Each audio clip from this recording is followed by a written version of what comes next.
अग्र्यं वन्दे सदा विमलबोधघनं विचित्रं वन्दो गुरुपदकञ्ज कृपासिन्धुनररूपहरि महामोहतमपुञ्ज जासुवचन रविकर्णिकर। मेरा मुझ में कुछ नहीं, जो कुछ है सब तोड़ तेरा तुझको सौंपते क्या लगेगा मोह।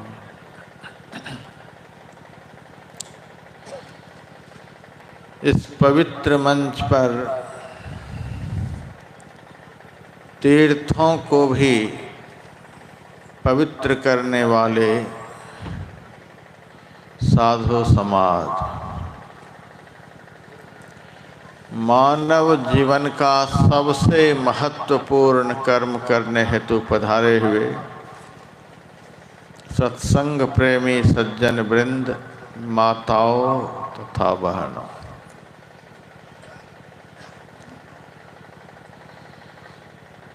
गुरु महाराज के नियमानुसार अभी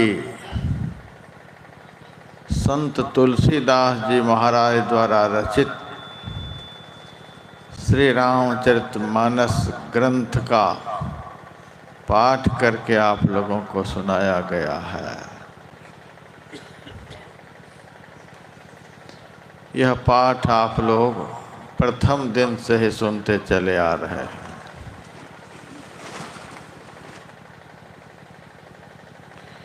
और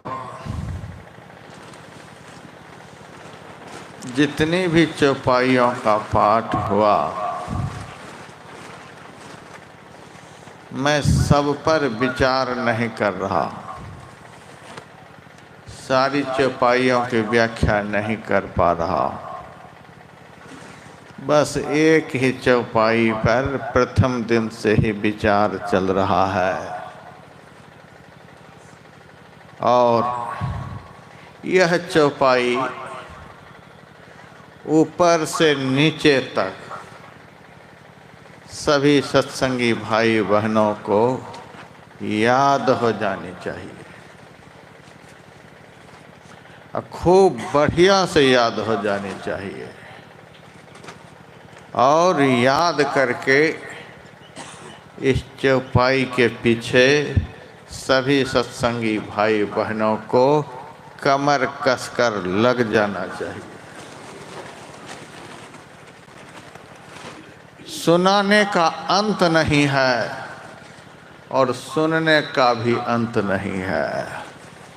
सुनाते सुनाते भगवान बुद्ध भी चले गए, भगवान महावीर भी चले गए, नानक कबीर सूर तुलसी भी चले गए, और हमारे परमाराध गुरुदेव भी शरीर को छोड़ करके चले गए। इतने बड़े बड़े महापुरुष सुनाते सुनाते चले गए। और भगवान बुद्ध के समय से अब तक के सारे भक्त लोग भी सुनते सुनते चले गए, कुछ बचे हुए हैं, वे भी एक दिन चले ही जाएंगे। हाथ किसको लगा? सुनाने वालों के उपदेशों का असर किसके ऊपर हुआ? किसका जीवन कल्याणमय हुआ? जिन्होंने सुन करके अपने जीवन में उतार लिया। संतों का उपदेश केवल सुन लेने मात्र के लिए नहीं होता है। संत तुलसीदास जी महाराज ने मानस के आरंभ में ही लिख दिया है, सुनी समझही किस तरह से जन मुदित मन। सुनिए और आनंद मन से इसको समझिए भी कि महाराज जी क्या बोल रहा है। और उसके बाद मज्जहि अति अनुराग, अत्यंत प्रेम के साथ साधु संत महापुरुषों के वचनों को सुनकर उस वचन के अनुरूप आचरण करने में डूब जाइए। पंजाब में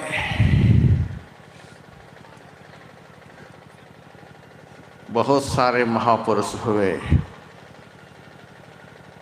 उन्होंने बड़ा ही सुंदर कहा है, सत्संग में आया कीजिए, संतों के वचन सुनीजिए, उसके बाद फिर अमल कमाया कीजिए, फिर अमल कमाया कीजिए।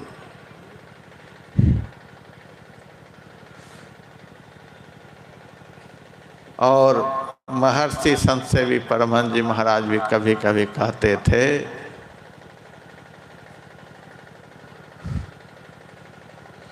सुनिए मन भर,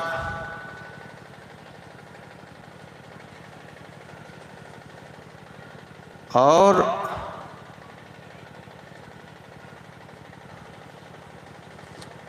उसके ऊपर अमल कीजिए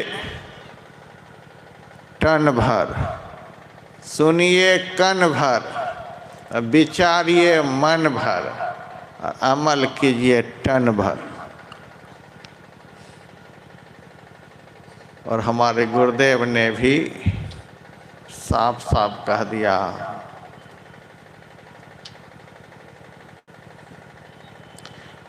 निर्मल मन सो ध्यान करिए गुरु मत अनुसारा। अरे हारे में ही अब आगे को कहूँ, सुनो दे चित्त सम्हारा।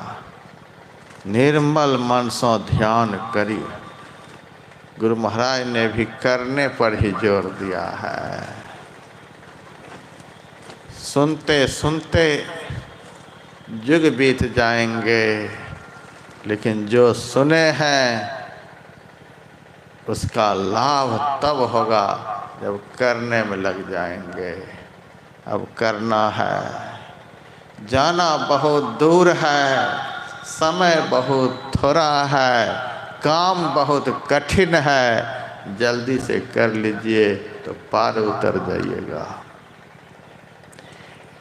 एक चौपाई को याद कर लीजिए और उसके पीछे लग जाइए। वह चौपाई भगवान श्री राम की है, निर्मल मन जन सो मोहि पावा, मोहि कपट छल छिद्र न भावा। ये कपटी आदमी हमें अच्छा नहीं लगता, भीतर कुछ बाहर कुछ। छली आदमी हमें अच्छा नहीं लगता है, कहता है कुछ करता है कुछ, और कब पीछे मुड़कर भाग जाता है पता नहीं। और छिद्रान्वेषण करने वाला आदमी तो बिल्कुल नहीं अच्छा लगता। सबकी बुराई यही देखना है। सोना के घर में भी सांप को घुसा दीजिए, सोना का पलंग है, सोने की कुर्सी है, सोने का सोफा है, सोने की अलमारी है, सब कुछ है, लेकिन वह सांप छेद ही ढूंढता रहेगा, कहाँ छेद मिले कि उसमें घुस जाऊं। उसी तरह से कितना भी सुंदर कार्य कोई करे तो भी छिद्रान्वेषी व्यक्ति उसमें दोष ही देखने का प्रयास करता है। तो भगवान को ऐसा आदमी पसंद नहीं है। जब भगवान को ऐसे आदमी पसंद नहीं, जो भगवान के भी दिल में बसते हैं, ऐसे संत सदगुरु को ऐसे आदमी कैसे पसंद होंगे। इसीलिए गुरु महाराज ने भी कहा, निर्मल मन सो ध्यान करिए गुरु मत अनुसारा। और भगवान राम ने भी कहा, निर्मल मन जन सो मोहि पावा। कल भी मैंने सुनाया था, दुनिया में जितने भी धर्म हैं, कर्म हैं, उनके करने से भगवान प्रसन्न होते हैं, लेकिन यदि मन निर्मल हो जाए तो प्रसन्न भी होते हैं और भक्त को प्राप्त भी हो जाते हैं।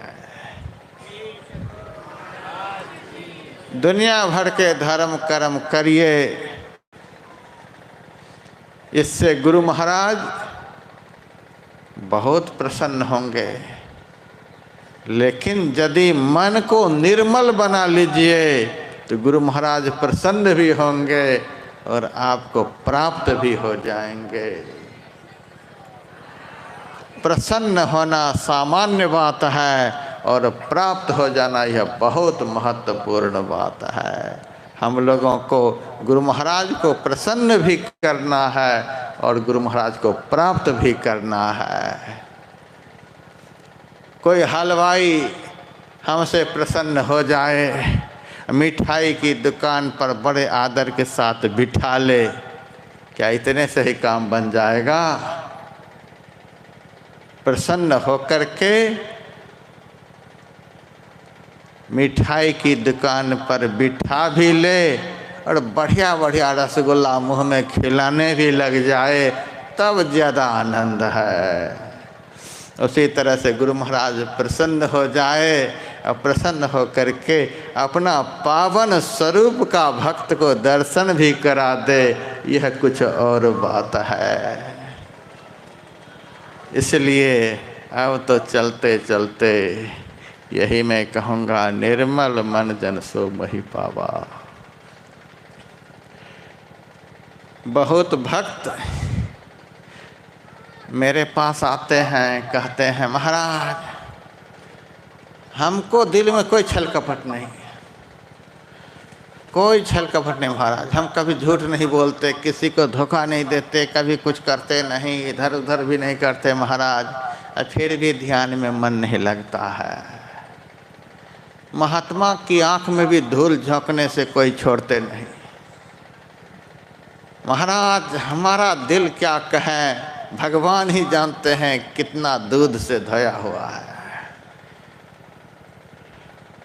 महाराज हमारे मन में कुछ नहीं है। अब दूसरी चौपाई में पीछे लगा दूंगा, तब यह बोलना बंद हो जाएगा। निर्मल मन जन सो मोहि पावा, इसकी व्याख्या तो बाद में होगी।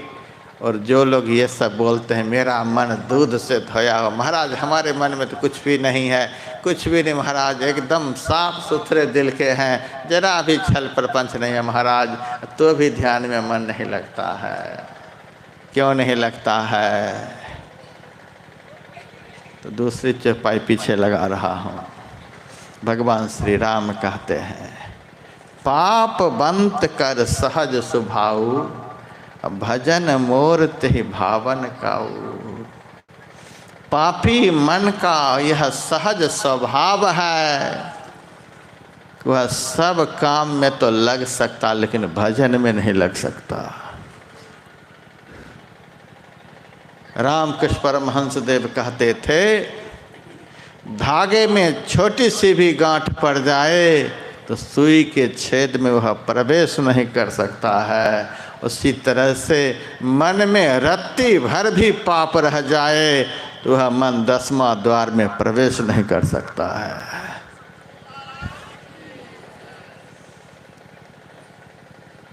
पाप बंत कर सहज स्वभाव, पापी मन का यह सहज स्वभाव है, वह भजन में नहीं लगता है। और हमारे गुरुदेव ने प्रार्थना में लिख दिया है, दृष्टि टिकै श्रुति धुन रमय अस कर गुरुदाया। भजन में मन ऐसो रमय जस रम सो माया। जिस तरह से हमारा मन माया में विचरण करता रहता है, माया में रमन करता रहता है, हे गुरुदेव हमारे ऊपर अब ऐसी दया करिए कि उसी तरह से यह भजन में रमन करने लग जाए। भजन में विचरण करने लग जाए, भजन छोड़कर हमारे मन को कुछ अच्छा नहीं लगे। यदि जाप करने में मन नहीं लगे, दूसरे को समझाने की जरूरत नहीं है, खुद समझ जाइए कि मन साफ नहीं हुआ है। यदि ध्यान करने में मन नहीं लगे तो समझ जाइए कि मन अभी साफ नहीं हुआ है। मन साफ हो जाए और सामने का अंधकार साफ नहीं हो, यह तो हो ही नहीं सकता है।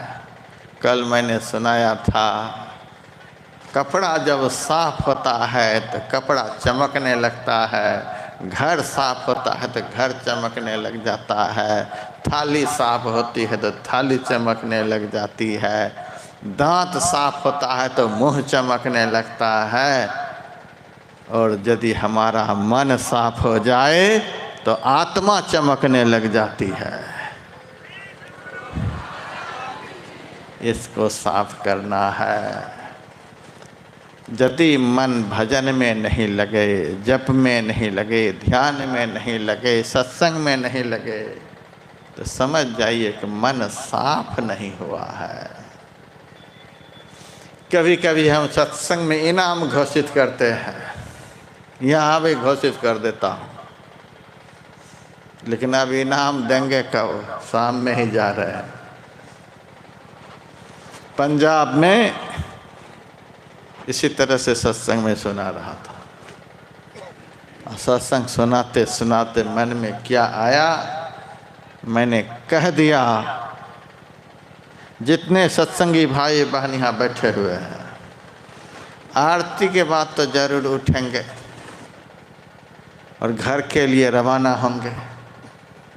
आरती के बाद जैसे उठेंगे और जब तक घर नहीं पहुंच जाएंगे तब तक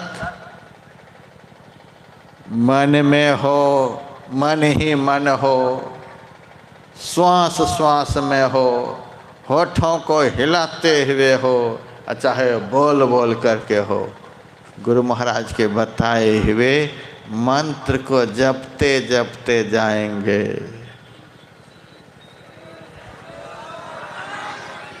रास्ते में जप छूटना नहीं चाहिए। वहाँ तो दूसरे दिन का भी सत्संग था, हमें तो यह बात कल कहनी चाहिए थी, लेकिन आज बोल रहा हूँ। फिर कभी फिर मैंने कह दिया कि जब कल आप लोग सत्संग के लिए आएंगे तो घर से जप करते करते करते करते मेरे पास आ जाएंगे। मेरे पास से जप करते करते घर जाएंगे, जब बीच में छूटना नहीं चाहिए। और जप करते करते मेरे पास वापस आ जाएंगे, बीच में छूटना नहीं चाहिए।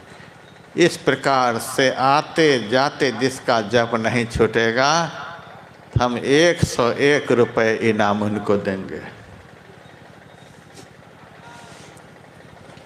101 रुपये का इनाम। सुनने वाले तो भाग भाग हो गए, बड़े खुश हुए। अब तो महात्मा की झोली झाड़ ही लेंगे। उनको यह पता नहीं कि यह काम कितना कठिन है, यह पापी मन यह काम कर पाएगा कि नहीं कर पाएगा।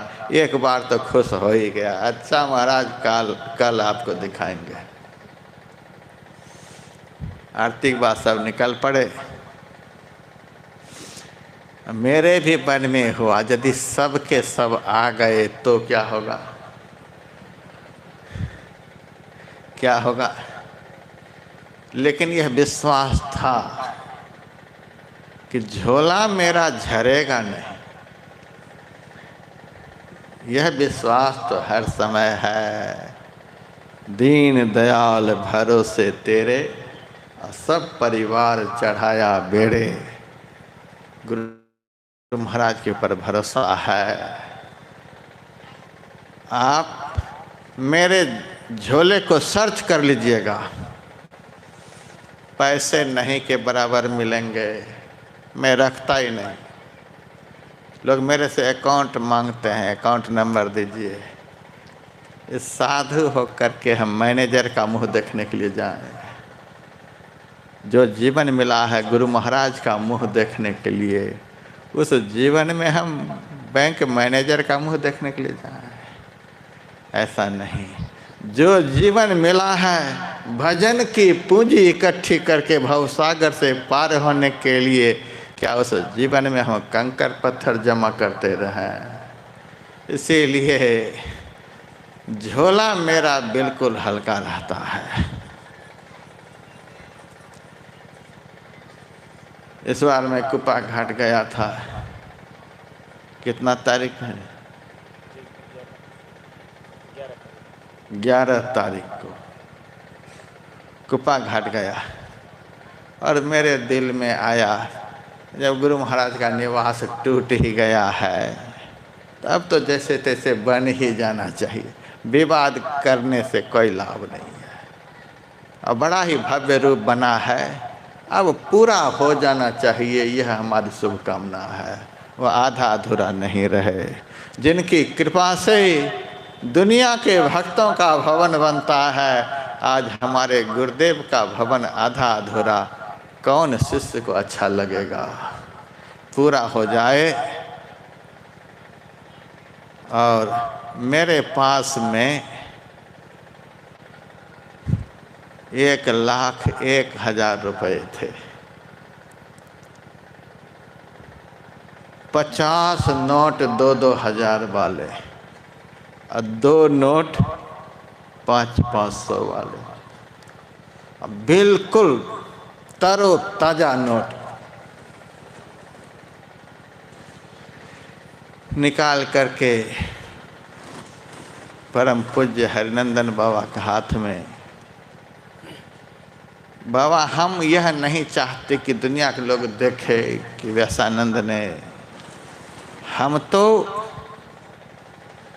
साधु समाज के अंतःकरण में प्रेरणा पैदा करने के लिए ऐसा किए हैं कि व्यासानंद इतना किए हैं तो हम लोगों को भी कितना करना चाहिए।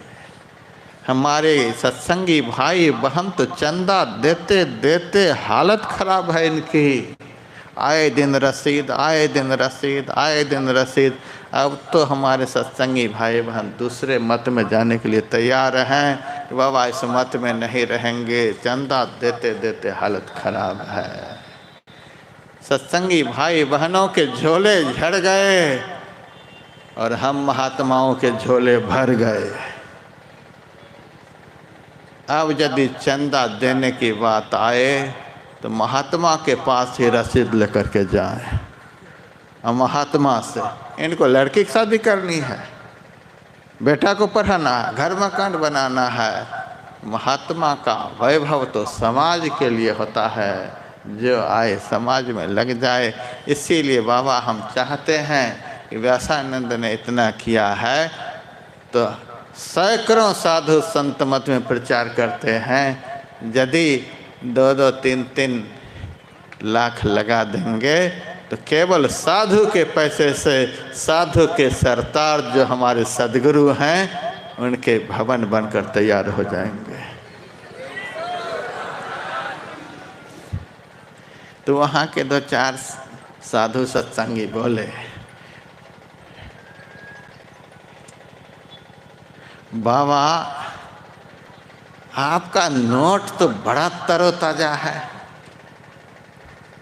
बड़ा तरोताजा, एकदम खरखर करता है। मैंने कहा हम पुराना नोट रखते ही नहीं। नोट जब ज़्यादा दिन रहेंगे तब तो पुराना होंगे, मुलायम होंगे। ये तो आता है बायां हाथ में, जाता है दायां हाथ से। इसीलिए वह नोट सदैव तरोताजा रहता है, खरखर करता है हर समय। इधर आया उधर गया, उधर आया। साधु यदि विष्ठा को संजोएगा उनके जीवन में बदबू आ जाएगी। इसीलिए साधु कभी भी वैभव रूपी विष्ठा का संग्रह नहीं करे। साधु का जीवन तो है कि भजन रूपी धन को संग्रह करे, ताकि सारे जीवन उनके चरित्र की खुशबू दुनिया में फैलती रहे। तो हमारे झोला में तरोताज़ा थोड़े बहुत होते हैं, लेकिन दो चीज़ें तो खास करके मिलेंगी मेरे झोला में। दो चीज़ें खास करके, पहली चीज गुरु महाराज मिलेंगे। छोटा सा फोटो गुरु महाराज का, झोला में हमारे गुरु मिलेंगे। और दूसरी चीज, झोला में गीता मिलेगी। एक कोने में गुरु हैं, दूसरे कोने में गीता है, बीच में हम दोनों का आनंद लेते हैं। गुरु का भी आनंद और भगवान श्री कृष्ण द्वारा गाई गई गीत का भी आनंद, दोनों आनंद में झूमते हैं। तो मेरा दिल कहता था कि झोला तो नहीं झरेगा। क्यों? संत के चरण में लक्ष्मी का निवास होता है। इस बात को तो आप लोग दिल में बसा करके जाइए। लक्ष्मी है संतन की दासी, रज चाहत कैलाश को बासी। संत के चरण में लक्ष्मी का निवास होता है। जिन्होंने सद्गुरु को अपने हृदय में बसा लिया, उनके जीवन में कभी वैभव की कमी नहीं रहेगी। दर्शन उनके उर्माही करें बरभागी, तिनके तरने की नाव किनारे लागी। कोई कमी नहीं रहेगी, कोई कमी नहीं रहेगी। पूरा विश्वास रखिए, हमको विश्वास है। हमें तो आकाश के किसी भी कोने में जीवन में कमी का दर्शन नहीं होता है, क्योंकि दिल में तो नहीं बसा पाए हैं, कम से कम झोला में तो जरूर रखते हैं। किसी भी तरह से गुरु महाराज को ही तो रखे हैं, और गुरु महाराज के चरण में लक्ष्मी है। हम हिम्मत नहीं हारे। यदि आ भी जाएंगे जप करते हुए तो सबको इनाम देंगे। दूसरे दिन पंडाल में सब आए, लेकिन इनाम लेने के लिए कोई नहीं आए। एक सरदारिन जैसे तैसे मोटी तगड़ी थी,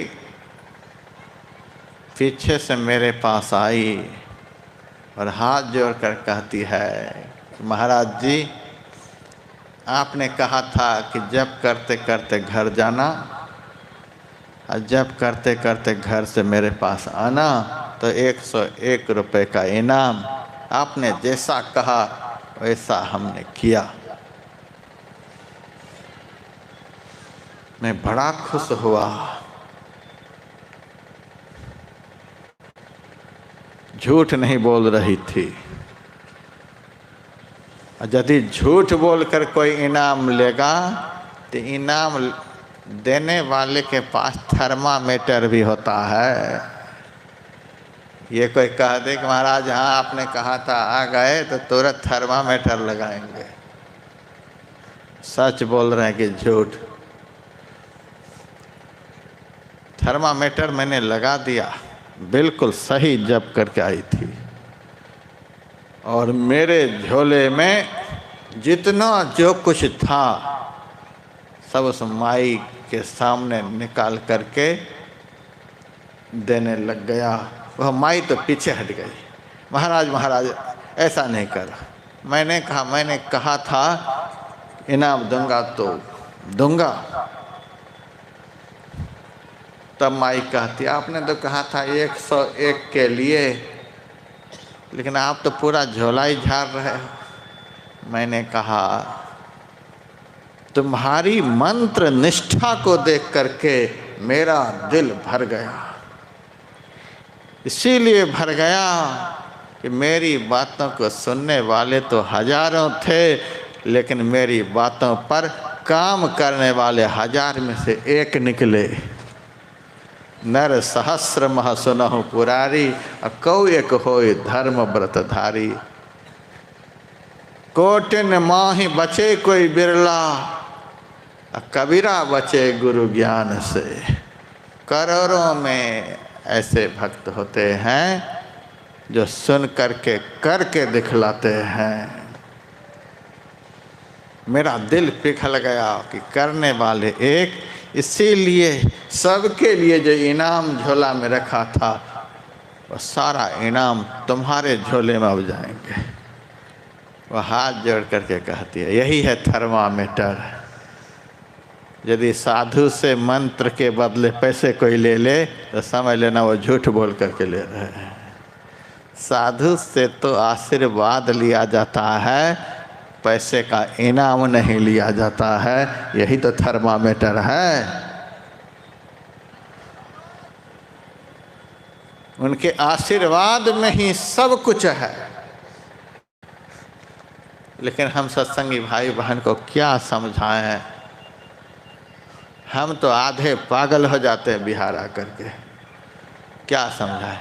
महाराज इस सेब को छू दो, आप इस नारंगी को आप छू दो, माथे को छू दो महाराज,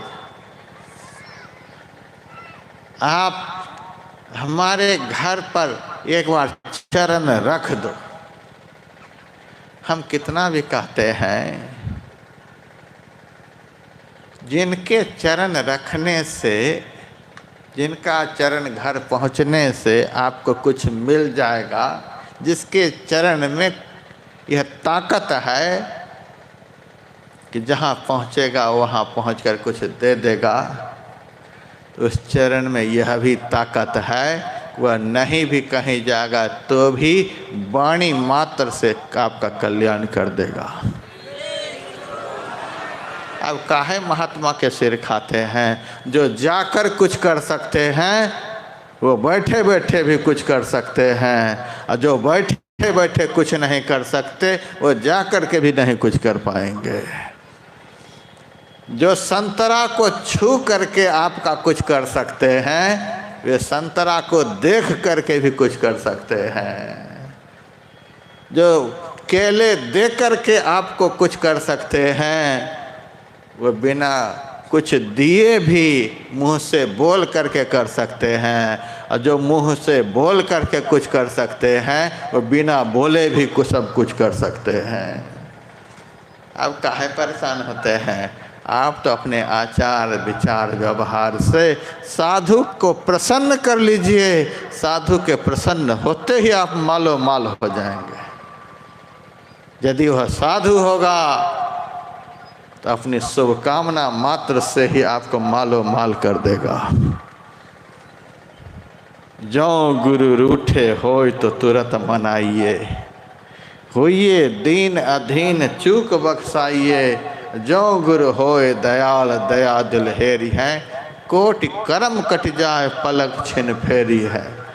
तो दृष्टि फेर देंगे तो आपके दुख के दिन फेर देंगे। आप काहे के लिए हुए?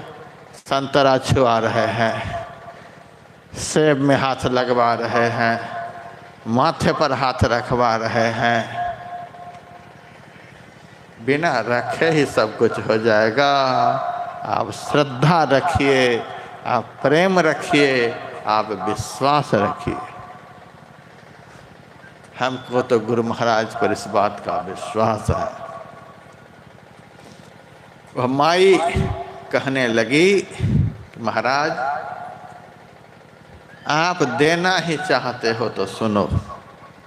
मेरा एक लड़का अमेरिका में रहता है, दूसरा लड़का जापान में रहता है, तीसरा लड़का टाटा में बिरला कंपनी में मैनेजर है।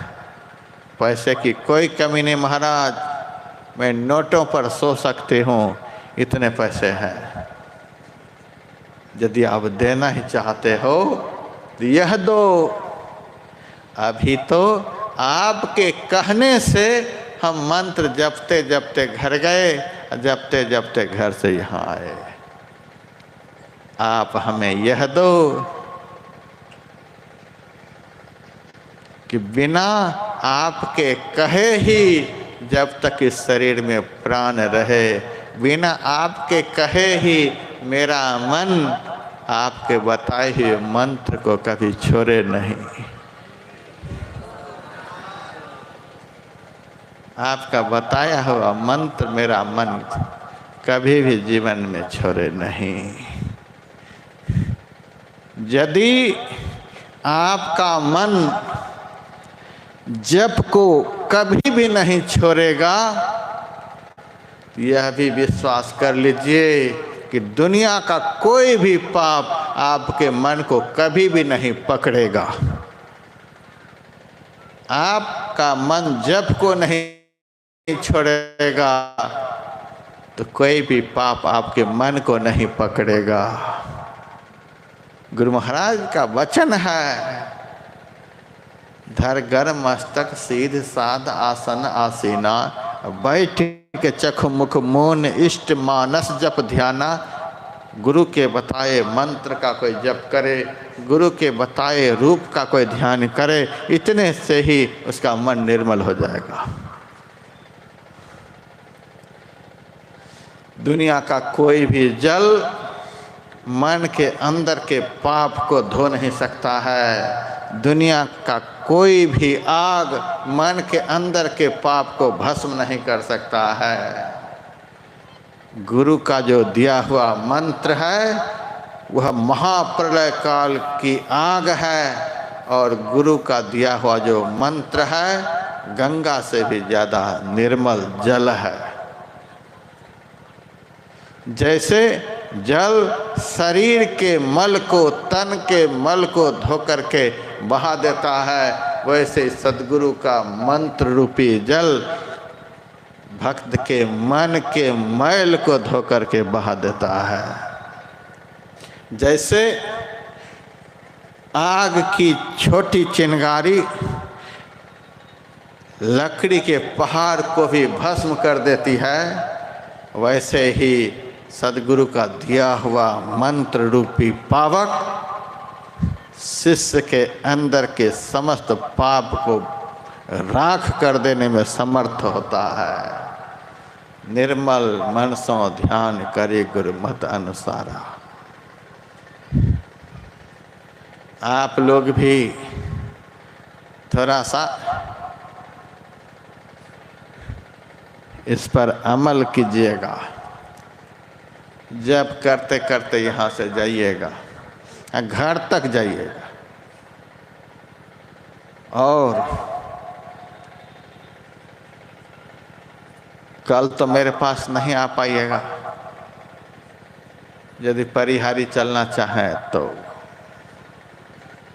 कल परिहारी में मैं रहूँगा, नहीं तो 27-28 फरवरी को सिकलीगढ़ धरहरा में 2 दिनों का मेरा कार्यक्रम है। वहाँ आ पाइएगा, इनाम लेकर के जाइएगा। पूरा इनाम, जितने सत्संगी हैं सब आइए, मेरा झोला नहीं झड़ सकता। इनाम लेकर के जाइएगा। यह भी ध्यान रखिएगा कि थर्मामीटर भी मेरे पास होता है। झूठ बोल करके नहीं, काम करके इनाम लीजिएगा।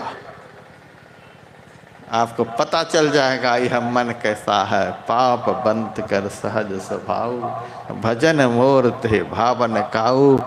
ये मंत्र का जप करना क्या है? मंत्र जाप मम दृढ़ विश्वासा, पंचम भजन सुवेद प्रकाशा, भक्ति का 5वां अंग है। आप देखिएगा, बहुत सत्संगी खूंटा जो गड़ा हुआ है पंडाल में, एक खूंटा से दूसरा खूंटा तक भी नहीं पहुंच पाएंगे। रास्ते में ही जब भूल जाएंगे, कोई तीसरे खूंटा तक में भूल जाएंगे। कुछ पंडाल को पार करेंगे, कुछ सड़क तक पहुंचेंगे, रास्ते में ही भूल जाएंगे। देखिए, संसार के चिंतन को यह मन कभी भी नहीं छोड़ता है। संसार के गुनावनों को यह मन कभी भी नहीं छोड़ता है। और गुरु के दिए हुए मंत्र को तो 1 सेकंड में छोड़ देता है। क्यों नहीं छोड़ देता? क्यों नहीं पकड़ पाता? यह पापी है। पापी मन भजन में नहीं लग सकता, तुरंत छोड़ देगा। मैं राजस्थान के प्रसिद्ध तीर्थ पुष्कर राज में 3 दिनों का महाधिवेशन करवाया था। बिहार झारखंड से भी हजारों लोग वहाँ गए थे। वहाँ पर 80 साल का एक बुढ़ा जो मेरे से दीक्षा लिया हुआ था मेरे पास आया और कहता, महाराज जी आपने जो मंत्र बतलाया था वह मंत्र भूल गए। मैंने कहा, आप मंत्र भूल गए? कहा, हाँ महाराज भूले। क्यों भूल गए?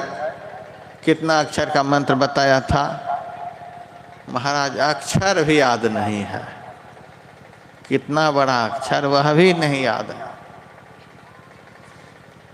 फिर मैंने कहा, तो भूल गए क्यों? महाराज 80 साल की उम्र हो गई, दिमाग कमज़ोर हो गया है, याद अब कुछ नहीं रहती है, इसीलिए हम भूल गए। मैंने कहा, याद कुछ भी नहीं रहती है?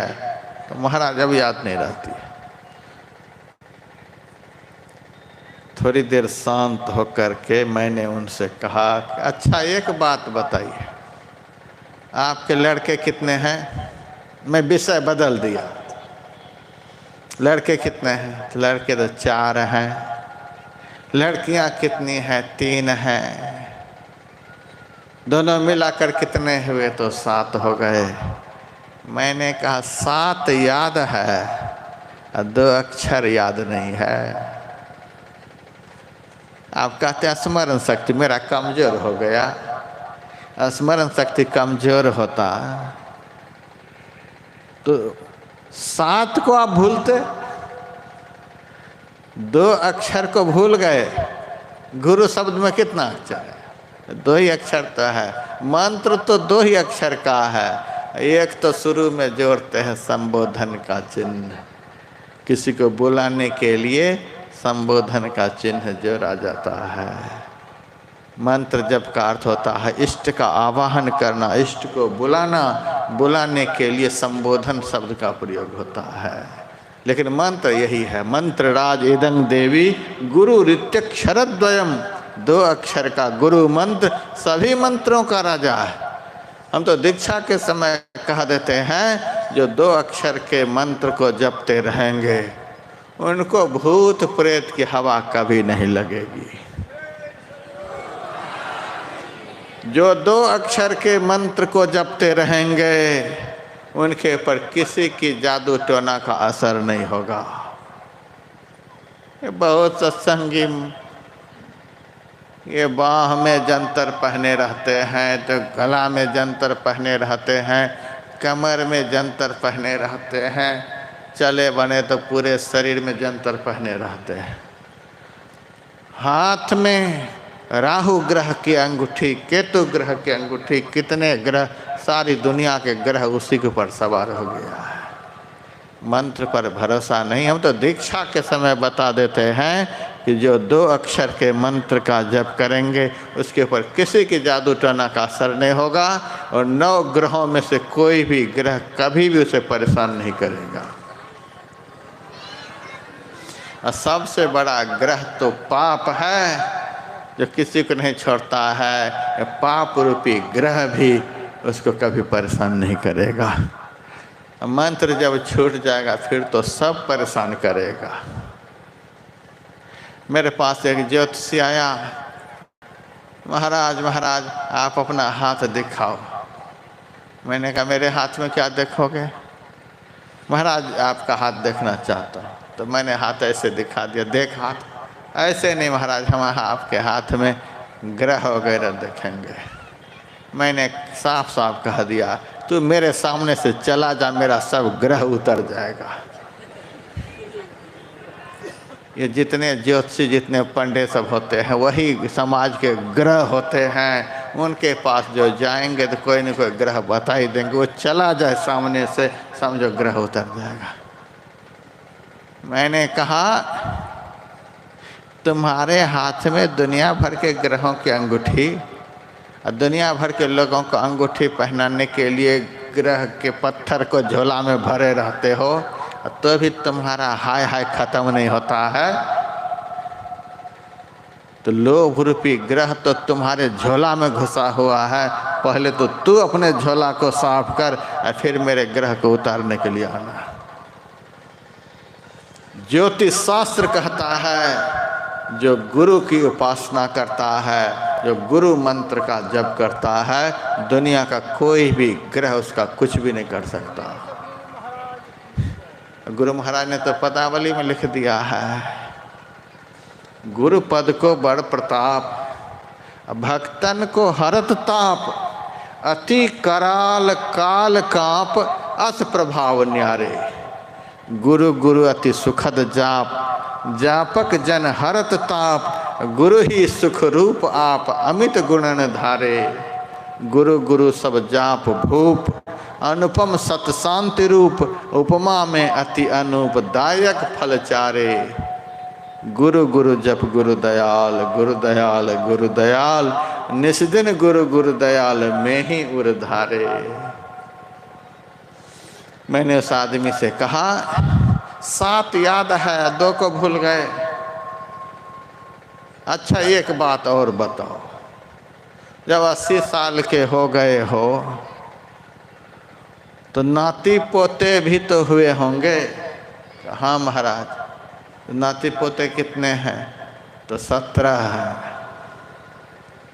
7 बेटा बेटी और 17 नाती पोते। नाम तो सबके याद होंगे। हाँ महाराज जी, 17 नाती पोते के नाम बता दिया 80 साल की उम्र में। अब नाती का नाम लेते लेते कोई मर जाएगा तो उसका क्या होगा? अब पोता का नाम लिखते हुए मर जाएगा तो क्या होगा? अब बेटा बेटी का नाम जपते जपते मर जाएगा तो क्या होगा? उसका कल्याण होगा? कल्याण नहीं हो सकता। लेकिन जिसका स्मरण करने से, जिसको याद रखने से उसकी दुर्गति होगी, उसका कल्याण नहीं होगा। वे तो कितने याद दिमाग में रखे हैं, लेकिन जिस 2 अक्षर के नाम से उसका सफल मनोरथ हो जाएगा उसी को भूल गए। यह पापी मन 2 अक्षर को भी याद नहीं रख सकता। फिर मैंने उनसे कहा बेटे का मोबाइल नंबर याद है? हाँ महाराज है। 10 अक्षर का मोबाइल नंबर बेटा का याद है। बेटी का भी नंबर याद है। अब पोता जो बेंगलोर में पढ़ रहा है उसका भी नंबर याद है। बेटा बेटी नाती पोते सबके मोबाइल नंबर बूढ़ा को कंठस्थ था, लेकिन 2 अक्षर का मंत्र भूल गया। फिर लगे हाथ। मैंने कहा जगह कितनी है? तो जगह तो 80 एकड़ है महाराज। एक ही जगह है? का नहीं 4-5 जगह है।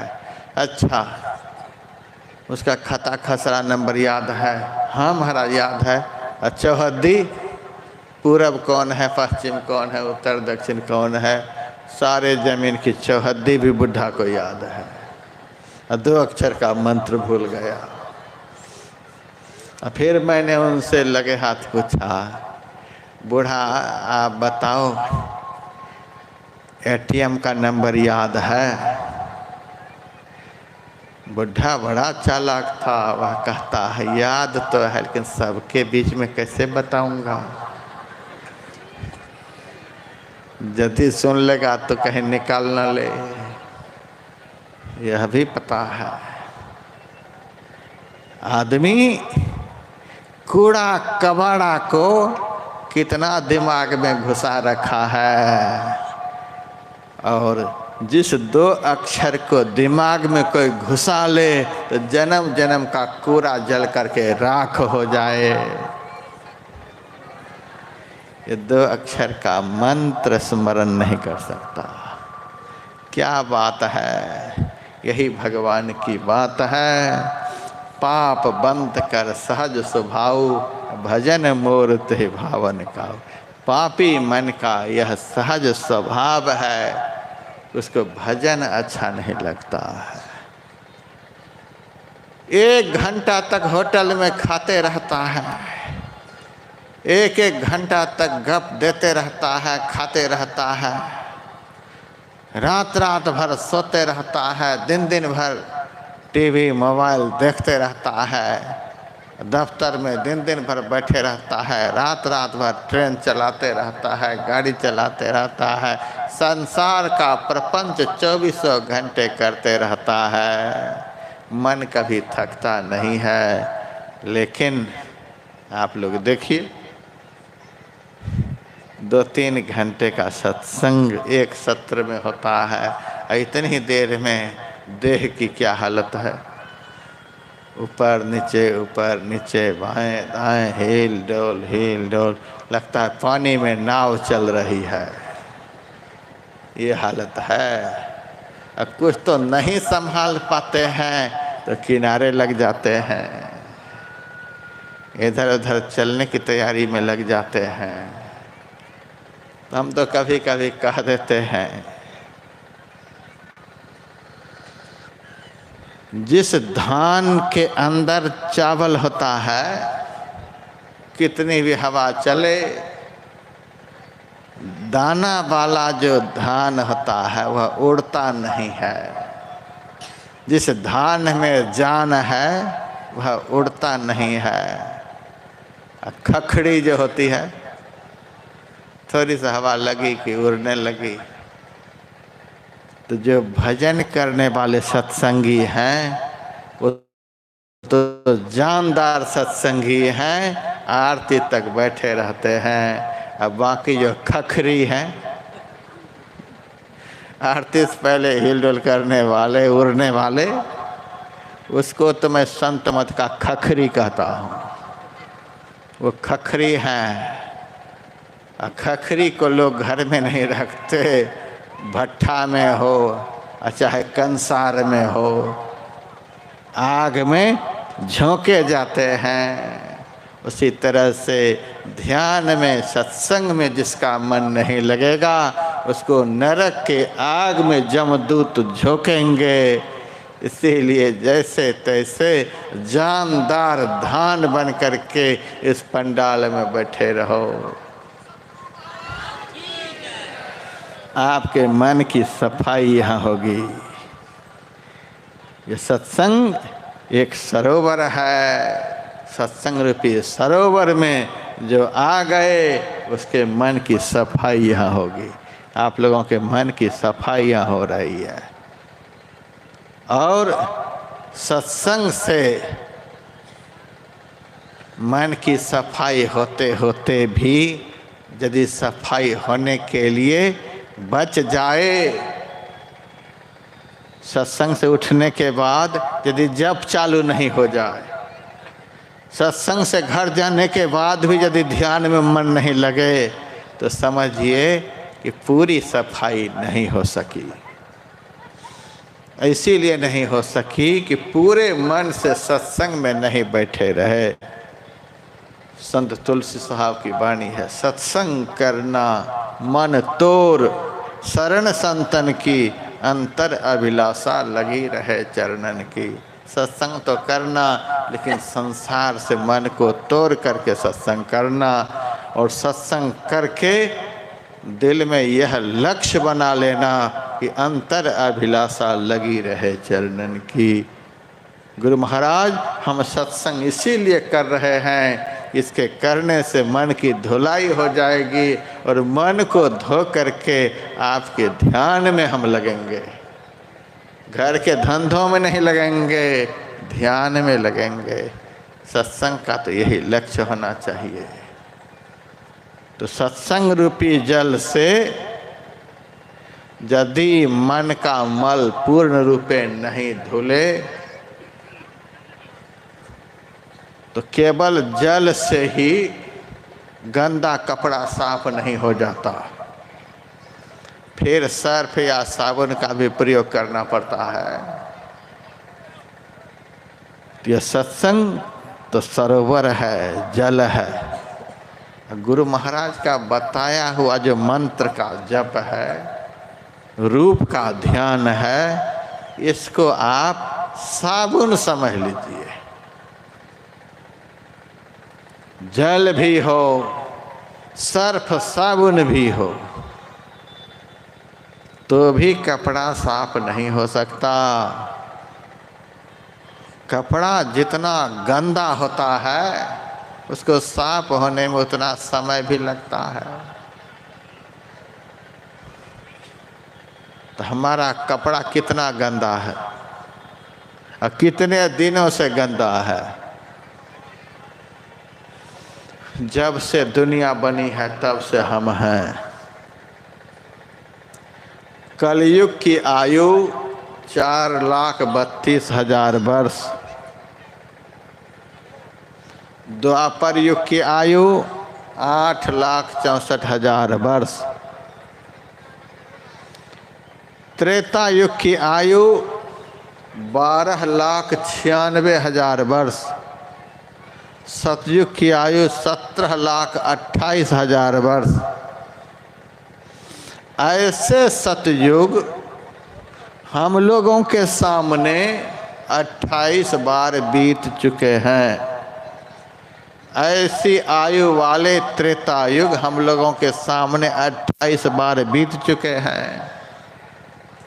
ऐसे द्वापर 28 बार हम लोगों के सामने बीत चुके हैं और यह कलयुग भी 28वां चल रहा है।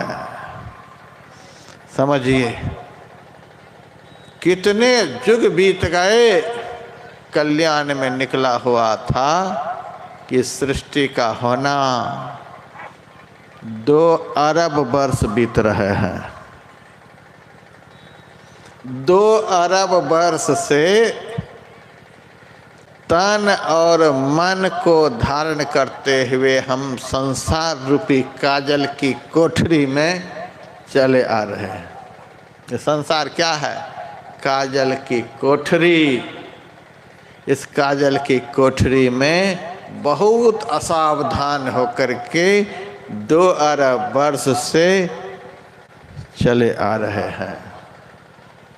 अब समझिए हमारा मन, हमारा तन इस काजल की कोठरी में कितना गंदा हो रखा है, कितना गंदा है।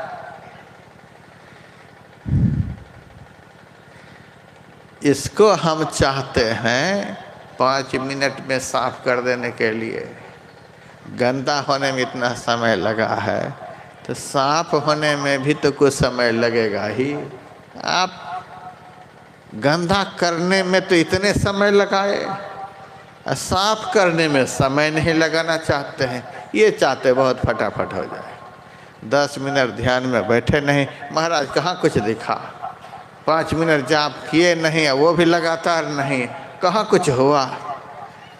ये नहीं समझते हैं कि गंदा हम अपने मन को कितना कर रखे हैं, कितने दिनों से कर रखे हैं। तो साफ होने में भी तो समय लगेंगे। समय क्यों नहीं लगाना चाहते हैं? गंदा करते हैं हंसते हंसते, और साफ करने के समय क्यों नहीं हंसते हैं? क्यों परेशान हो जाते हैं? हमारा ध्यान में मन नहीं लगता है, ध्यान में मन नहीं लगता है। आप विश्वास रखिए, पूरा विश्वास रखिए कि यदि एक बार भी हम अच्छी तरह से गुरु महाराज के बताए हुए मंत्र का जप करते हैं तो एक दिन का पाप तो धुल ही जाता है, और 2 बार जप किए तो 2 दिन का। एक बार के जप से 1 दिन का पाप धुल गया, यह क्या कम है? एक गायत्री माँ का उपासक था। उनको किसी साधु ने कहा था कि मंत्र का जप करते करते जब मन साफ हो जाएगा तब गायत्री माँ का दर्शन होगा। गुरु मंत्र का जप करते करते जब मन निर्मल हो जाएगा तब गुरु महाराज के रूप का दर्शन होगा। एक मुख्यमंत्री को आप बुलाइए, अपने शहर बाजार को कितना साफ करते हैं, करवाते हैं। एक प्रधानमंत्री को बुलाइए, अपने शहर बाजार को कितना साफ करवाते हैं। और सारी सृष्टि के मालिक जो संत सदगुरु हैं उनको आप अपने अंदर में देखना चाहते हैं तो अंदर को कितना साफ करना पड़ेगा। तूने आंगन नहीं बुहारा कैसे आएंगे भगवान। हर कोने कलमस कसाई हुई है ढेरी, कहीं ज्ञान की किरण नहीं है, हर कोठरी अंधेरी। इस पर तूने नहीं विचारा कैसे आएंगे भगवान। तो उस भक्त को संत ने कहा था यदि गायत्री माता का दर्शन करना चाहते हो तो गायत्री मंत्र का जप करते रहो। कुछ दिनों तक जप किया लेकिन दर्शन नहीं हुआ। उसके मन में हुआ घर के प्रपंच में रहते हैं इसीलिए बढ़िया से जप नहीं होता है, इसीलिए गायत्री माँ का दर्शन नहीं होता है।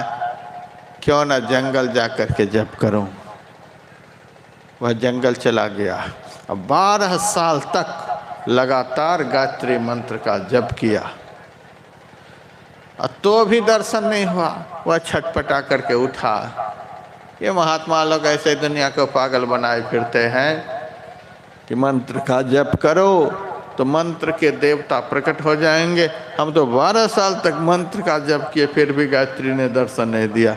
ऐसे झूठी बात है। वहाँ से वापस आ रहा था, रास्ते में ही गायत्री माँ एक नवयुवती के रूप में खड़ी हो गई और वह कहती है बेटा कहाँ जा रहा है। वह कहता है किसी महात्मा ने कहा था मंत्र का जप करो तो गायत्री प्रकट हो जाएगी, गायत्री का दर्शन हो जाएगा। हमने 12 साल तक किया लेकिन कहाँ कुछ हुआ, कहाँ दर्शन दिया। नवयुवती के रूप में जो गायत्री थी वह कहती है अच्छा 12 साल तक जप किया, कहाँ। फिर कहती है पीछे उलट कर देख क्या दिखलाई दे रहा है। वह जब पीछे उलट कर देखा तो एक काला पहाड़ था। कहता है काला पहाड़ दिखलाई दे रहा है। कहा और कुछ दिखलाई दे रहा है। कहा काला पहाड़ की चोटी पर आग लग गई है, धू धू करके चोटी जल रही है। नवयुवती के भेष में गायत्री कहती है कि देख जन्म जन्म का किया हुआ जो तुम्हारा पाप है वही वह काला पहाड़ है। सुबह मैंने आप लोगों को सुनाया था गुरु महाराज ने भी पदावली में उस पहाड़ का नाम रखा है कज्जल केंद्र सोई अग्रदर होई। अंदर का अंधकार जो है कज्जलगिरी पहाड़ के समान है।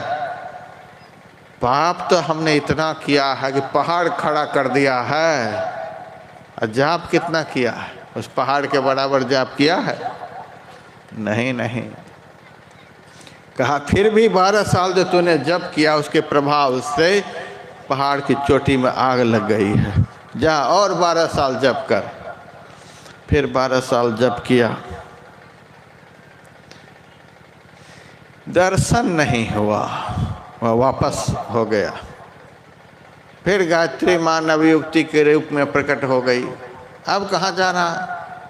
तुम्हारी बात मान कर तो हमने फिर 12 साल खपाया, कहाँ गायत्री ने दर्शन दिया।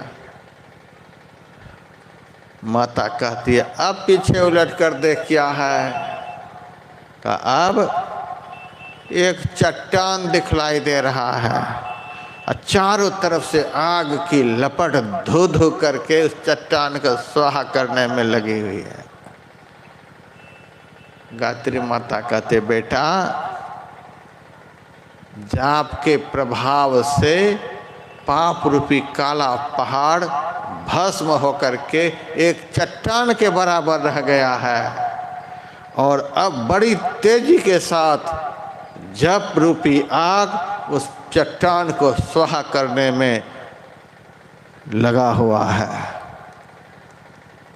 अब घबराओ नहीं, जाओ 12 साल और जप करो। फिर वापस हुआ और लगातार 12 साल तक जप किया। जब 12 साल पूरा हुआ तो जहाँ पर वह पहाड़ को देखा था, चट्टान को देखा था, वहीं पर गायत्री माँ प्रकट हो गई। वहीं पर वह गायत्री माँ का दर्शन करने लगा। तब वह कहता है कि माता एक बात बताओ, इतने दिनों के बाद तूने दर्शन क्यों दिया? गायत्री माता कहती है, मैंने तो 2 बार पहले भी तुमको दर्शन दिया, लेकिन तू पहचान नहीं पाया। बीच बीच में जो तू जा रहा था तो मैं ही तो लौटाने के लिए नवयुवती के रूप में खड़ी होती थी। उस दिन तुम्हारा मन पूर्ण रूपेण साफ नहीं हुआ था, इसीलिए मैं अपने रूप में प्रकट नहीं हुई थी। अब 36 साल के निरंतर जप के प्रभाव से तुम्हारा मन निर्मल हो गया है, इसीलिए अब तुम्हारे सामने प्रकट हो गई हो। यही है जप। पाप किए हैं हम 2 अरब वर्ष से, और जप लगातार 36 साल भी किए हैं, 2 साल भी किए हैं। गोरखनाथ जी महाराज कहते हैं, अरे 2 साल को छोड़ो, 600 सहस्र 2100 जाप अनहद उपजे आपे आप, 21,600 बार 24 घंटे में हम श्वास लेते हैं और छोड़ते हैं। प्रत्येक आदमी जो स्वस्थ होता है 24 घंटे में 21,600 बार श्वास लेता है और छोड़ता है।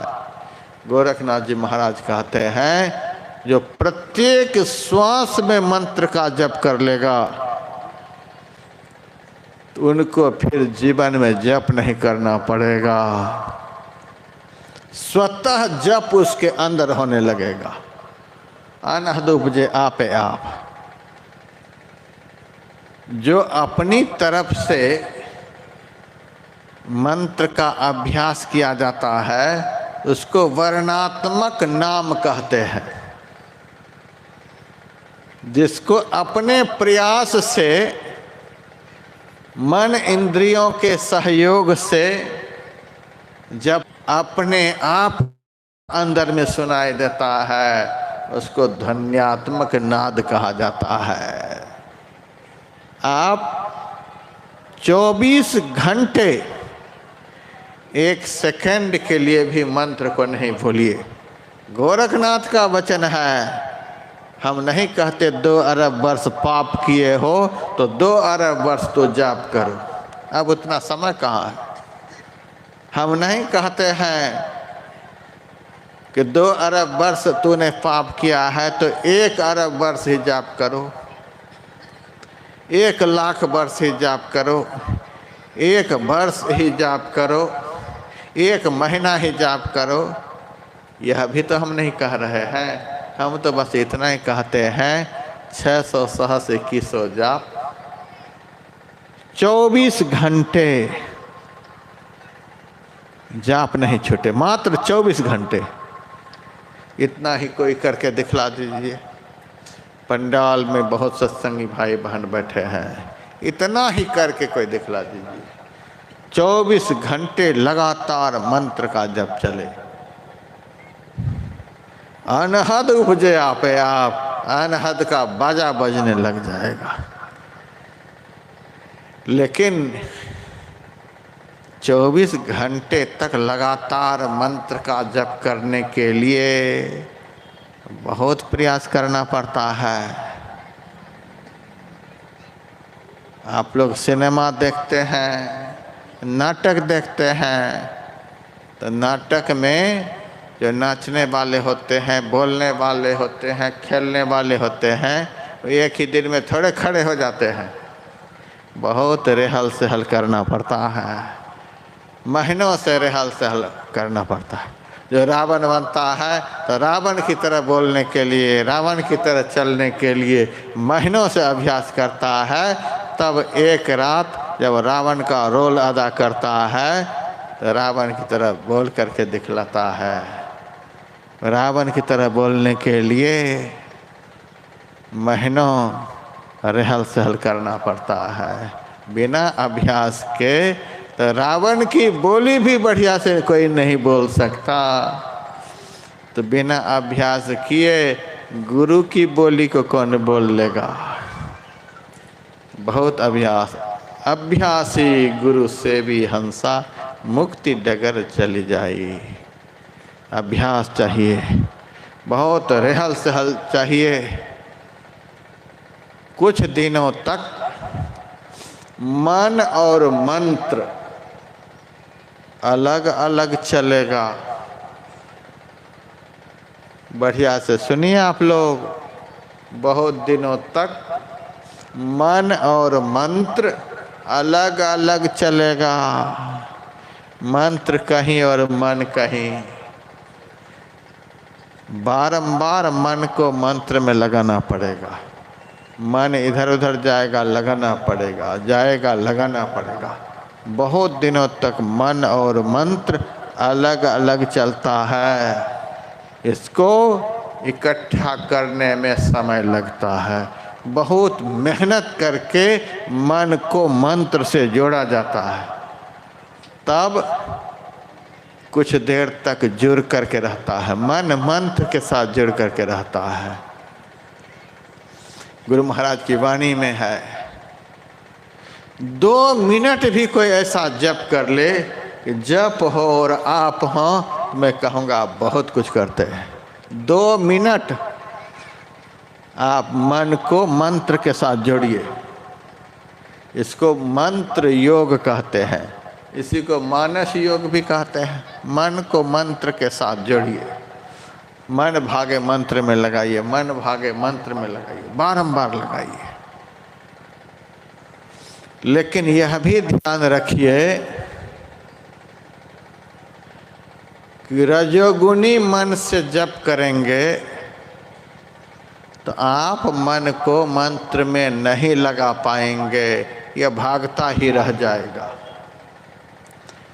तमोगुणी मन से जप करेंगे तो यह मन भागता ही रह जाएगा, लगेगा नहीं। आप कोशिश करेंगे लेकिन लगेगा नहीं। सतोगुणी मन से सुमिरन होता है। इसीलिए हमारे गुरु महाराज ने कहा, साँझ भय गुरु सुमिरो भाई, सुरत अधर ठहराई। सुख मन सुरत लगाई के सुमिरो, मुखते रहो चुपाई। बाहर के पट बंद करो हो, अंतर पट खोलो भाई। सुख मन सुरति लगाई के सुमिरो। सुषुम्ना में सुरत को लगा करके तब सुमिरन कर। सुमिरन करते समय सुमिरन का अर्थ भी समझते रहो। हम जो सुमिरन कर रहे हैं, सुमिरन का अर्थ क्या होता है।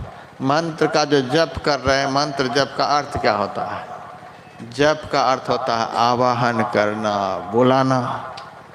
बहुत बड़े आदमी को बहुत प्यार से बुलाया जाता है। जैसे तैसे बुलाने से तो हम नहीं आते हैं, हमारे गुरु महाराज कैसे आ जाएंगे। बहुत प्यार चाहिए, बहुत भाव चाहिए, बहुत दिल में अनुराग चाहिए, बहुत धैर्य चाहिए, बहुत श्रद्धा चाहिए, बहुत प्रेम चाहिए, और तब उस पुकार की सुनवाई होती है। एक मस्जिद में 40 साल से एक मौलाना नमाज अदा कर रहा था, लेकिन 40 साल के भीतर उनको कुछ अनुभव नहीं हुआ। 40 साल पूरा होने पर आकाशवाणी होती है, ऐ मुल्ला, हम तुम्हारी नमाज को स्वीकार नहीं करते। इस आकाशवाणी को सुनकर वह मुल्ला खुशी के मारे नाचने लगा। और मुल्लाओं ने भी सुना था।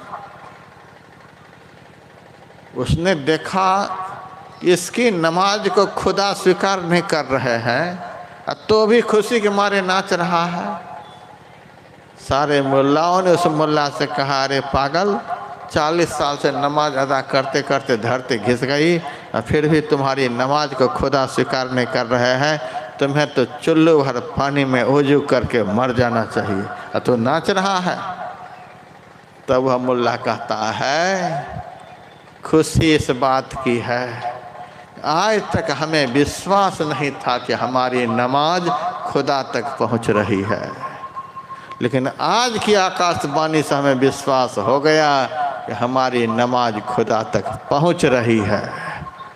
बात रही स्वीकार करवाने की, जब पहुंच रही है तो आज स्वीकार करे, कल स्वीकार करे, एक न एक दिन स्वीकार करना ही पड़ेगा। बार बार के कूकते कबहों को लगे पुकार। हम यदि एक बार मंत्र का जप करें तो हम यह भी विश्वास रखें, हम जो गुरु महाराज को पुकारे, गुरु नाम जो बोले, हम गुरु महाराज को पुकारे, हम जो गुरु महाराज को पुकारे तो हमारी पुकार गुरु महाराज तक पहुंच गई। सभी सत्संगी भाई बहन इसका विश्वास करिए, हमारी पुकार गुरु महाराज तक पहुंच गई। हम जो गुरु महाराज को एक बार गुरु बोल गए तो गुरु तक हमारी आवाज़ पहुंच गई। जब आवाज़ गुरु महाराज तक पहुंच गई तो हमको गुरु महाराज छोड़ देंगे? नहीं छोड़ेंगे। पूरा विश्वास रखिए। हम लोगों के कान में भले कीड़े घुस जाएंगे, हम लोगों के कान में भले ही गंदगी भर जाएगी, हम लोगों के कान भले एक दिन खराब हो जाएंगे, लेकिन हमारे गुरु महाराज के कान इतने तीखे हैं, इतने बड़े हैं कि 100 योजन की दूरी पर से भी यदि एक बार भक्त दिल से पुकारे तो उस पुकार को भी गुरु महाराज सुनते हैं।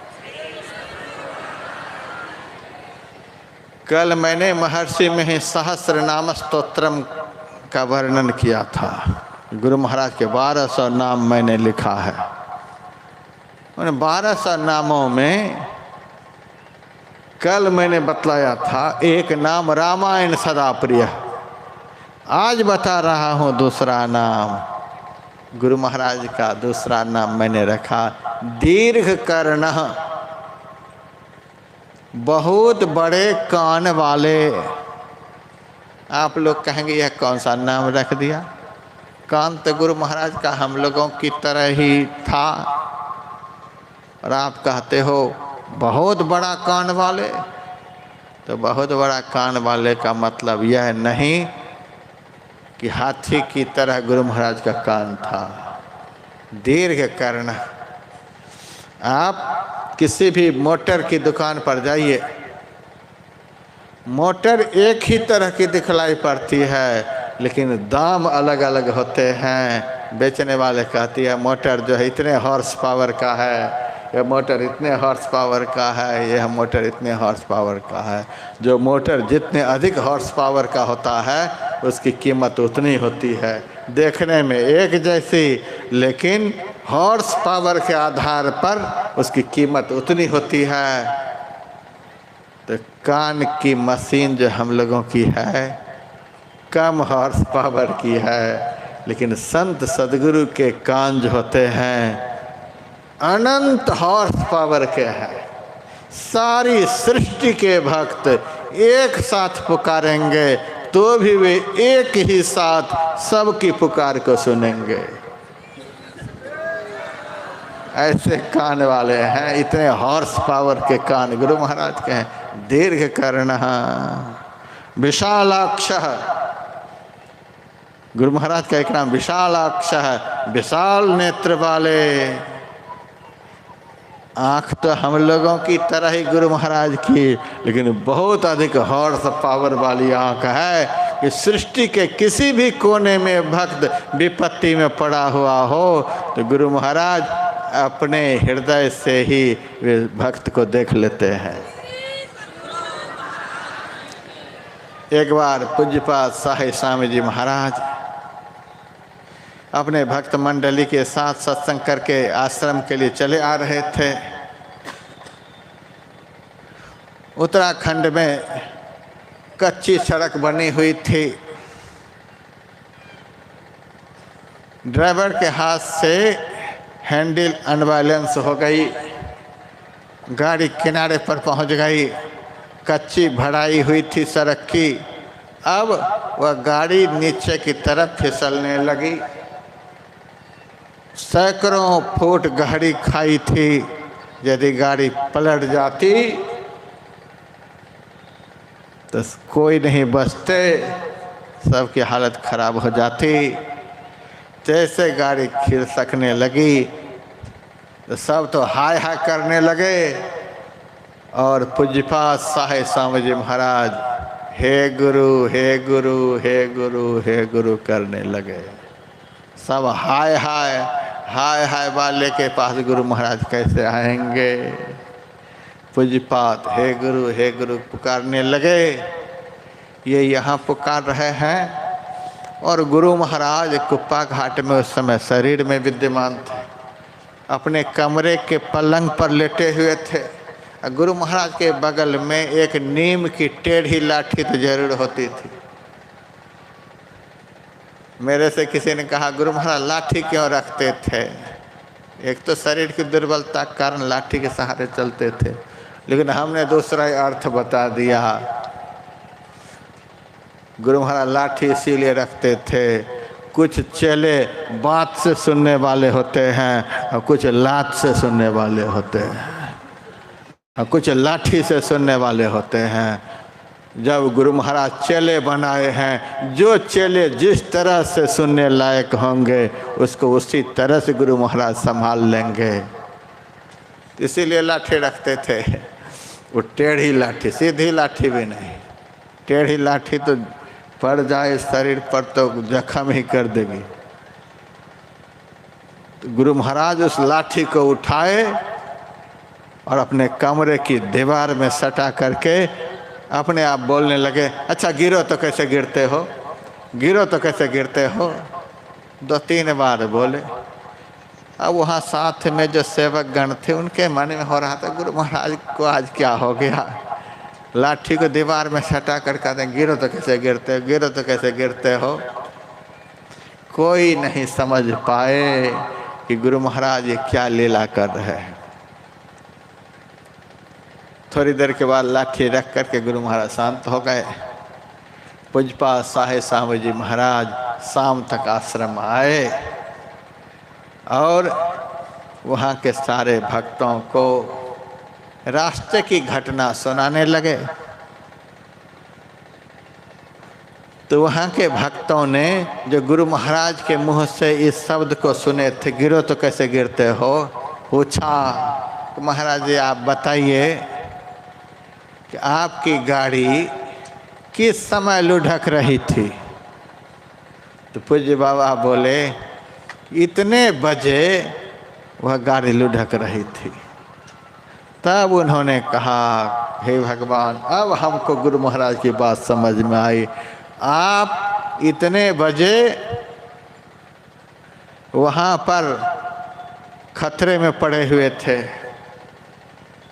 और गुरु महाराज यहाँ अपने कमरे में लाठी टिका करके बोल रहे थे गिरो तो कैसे गिरते थे। लाठी तो 3-3.5 हाथ की थी, लेकिन उस लाठी को गुरु महाराज ने सैकड़ों किलोमीटर की दूरी पर पहुंचा दी। किस आंख से गुरु महाराज देख रहे थे हमारे शिष्य की गाड़ी लुढ़क रही है, किस आंख से, और किस कान से सुन रहे थे कि हमारे शिष्य विपत्ति में पड़े हमें पुकार रहे हैं। वही अनंत गुना हॉर्स पावर वाला कान था, वह अनंत गुना हॉर्स पावर वाली आँख थी और वह अनंत गुना हॉर्स पावर वाली लाठी थी जिनमें यह करामात था। हम लोगों को इन सब बातों से विश्वास होना चाहिए कि हम जब गुरु महाराज को पुकारते हैं तो हमारी पुकार को गुरु महाराज सुनते हैं। और जब सुन रहे हैं तो एक ना एक दिन गुरु महाराज कान की रुई निकाल करके हमें हृदय से भी लगाएंगे। एक बार गुरु महाराज जरूर हमको दर्शन देंगे। जब सुन रहे हैं तो फिर क्या कहना है, लेकिन पुकारना है कैसे? सुखमन सुरति लगाई के सुमिरो सतोगुनी वृत्ति से। ईड़ा नारी जो है वह तमोगुनी नारी है, पिंगला नारी जो है वह रजोगुनी नारी है। दोनों आँखों के मध्य मुकाबले अंदर में सुषुम्ना नाम की सतोगुनी नारी है। आँख मुंह को बंद रखिए, शरीर को सीधा रखिए, अंग प्रत्यंग को स्थिर रखिए और उसके बाद अंदर में दोनों आँखों के मध्य की तरफ देखते हुए पुकार लगाइए। वह सतोगुनी पुकार होगी, क्योंकि सामने सुषुम्ना नाम की नारी है। और सतोगुनी पुकार से मन की निर्मलता बढ़ती है। खूब पुकार लगाइए। संत कबीर साहब की वाणी में अखिया लागी रहन दो साधो, हृदय नाम सम्हारा, रिझय बुझय साहिब तेरा कौन पड़ा है द्वारा। आप गए हैं किसी बहुत बड़े आदमी को मनाने के लिए, उनसे अपने दिल की व्यथा सुनाने के लिए, लेकिन वह आदमी किवारी बंद करके अंदर में बैठा है। आप गए हैं उनको मनाने के लिए, दिल की बात बताने के लिए, लेकिन आप देख रहे हैं कि वह आदमी सामने है नहीं, किवाड़ी बंद है, ताला बाहर से लगा हुआ नहीं है, धक्का देने पर किवाड़ी खुल नहीं रही है। तो आप क्या सोचेंगे बताइए? आप यही तो सोचेंगे कि अंदर में आदमी चिटकिनी लगा करके बैठा हुआ है। बाहर से ताला लगा हुआ हो तो आप निराश होकर के वापस हो जाइए कि वह आदमी कहीं गया हुआ है। लेकिन यदि बाहर से बंद नहीं है और धक्का लगाने पर किवाड़ी खुल नहीं रही है, तो यह सिद्ध करता है कि आदमी अंदर में है। और जब आदमी अंदर में है और आदमी बहुत पावरफुल है तो शिष्टाचार कहता है। इसीलिए मैंने सुबह में कहा था, आप लोग धर्म की रीढ़ लीजिए, पुस्तक की बिक्री करवाने की बात नहीं है। धर्म की रीढ़ लीजिए और आपको उससे पता चलेगा कि अपने इष्ट को किस तरह से पुकारा जाता है। बहुत बड़े आदमी के पास गए हैं, वो अंदर में बैठे हैं, तो धक्का लगाना, जोर जोर से चिल्लाना, ये शिष्टाचार का खिलाफ है। धक्का लगा दिए तो यह शिष्टाचार का खिलाफ है। मुश्किल से आधा पौने घंटे 1 घंटे हम अपने कमरे में दिन में एकांत चिंतन में रहते हैं, और फिर भी बहुत सत्संगी भाई बहन मारते धक्के। पता है रात में भी बहुत थोड़ी देर विश्राम कर पाते हैं। आप लोगों के लिए ही जगते हैं और अपने कल्याण के लिए भी जगते हैं, और दिन में भी बोलते ही रहते हैं, और 1 घंटा के लिए भी विश्राम में है तो धक्के मार रहे हैं। अपने से बड़े आदमी से मिलने के लिए कितना शिष्टाचार चाहिए। कभी भी अपने से श्रेष्ठ पुरुष से मिलना हो, कमरा बंद हो तो धक्का नहीं लगाइए, जोर जोर से बोलिए भी नहीं। आप मंत्र बोलिए, जय गुरु महाराज, जय गुरु महाराज, जय गुरु महाराज। महाराज जी हम बड़े दुखी हैं महाराज जी, इस तरह से बड़े भावपूर्ण होकर के बोलिए।